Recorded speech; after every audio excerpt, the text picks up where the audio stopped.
పెళ్ళము ఊకుంటుందా నేను తాగట్లేదు. అట్లా వాడి పోయి పొద్దుగా లేవంగానే చదివి కూడా అమ్మ సూపర్. అయితే ఏమైందంటే సది కట్టుకుంటున్నా, పొద్దుగా ఎత్తాను సది కట్టుకుంటున్నా, మనగడ పోతున్నా, మనం చెప్పుకుంటున్నా, ఉన్నగాడ తీసుకొచ్చి ఊడిచిపెట్టబట్టి ఇంకేం కావాలి చెప్పు. నువ్వు కట్టుకుంటా నా కోళ్ళు కట్టి పంపిస్తా తినుకుంటా అలా పండుకొని. నేను చూసిన సంపాదన అంతా గీనే ఉన్నది ఏడుంది. ఆయా మన జుక్కలు తీవంట చెప్పడం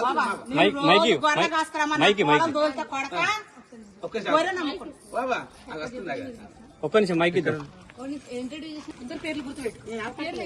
మన కళా బృందం ఛానల్ కి నేను మీ అందరికి ఒక మాట ఇచ్చాను. మన కళా బృందాన్ని మీ అందరికి పరిచయం చేస్తానని చెప్పేసి మన జానపదాలను మీ కళ్ళకు అద్దినట్టు మన ముందు చూపించడానికి మన గడ్డం రమేష్ అన్న, రేలారే గోపాల్ అన్న, మన అందరి టీము మన మద్నూరులో ఉన్నారు. ఇప్పుడు వాళ్ళతో కొన్ని మాటలు విందాం.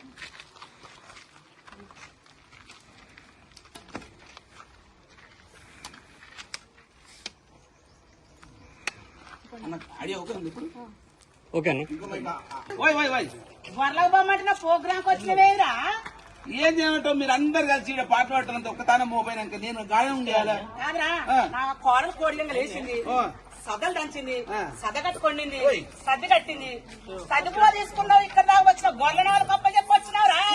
కొడుకున్నా లేకపోతే ఏమనుకుంటున్నా? కొడుకు కంటే కోడలు ముఖ్యారా? అమ్మ చూసిన అమలాలు కొడుకు కంటే కోలే ముఖ్యమాట. పొద్దుగా లేతున్న సది కట్టుకొని గొర్రెగడ్డ కూతురు నా పని చేసుకుంటా. అయినా పాటగాలంత ఆటగాలంత కీడు నేను గొడవ ఏం చేయాలి? గొర్రెలను తీసుకుపోతుంది, ఆ బర్రెల మడుగా తోలుతుంది. అయ్యవా ఇక్కడ పాట పాడటానికి అవకాశం వచ్చిందంట. అవునా పాట నేను కూడా పాడతాను. మన చుక్కలు సందులో సంసారివే గడ్డి, వాగులో వగదాడివే గడ్డి, సందులో సంసారివే గడ్డి, వాగులో వగదాడివే గడ్డి, సందులో సంసారివే గడ్డి, వాగులో వగదాడివే గడ్డి, గడ్డి ఓ గడ్డి ఒక గడ్డి నీ మీద మన సాయనే, జరుపోతుల గడ్డి గడ్డి నీ మీద మన సాయనే,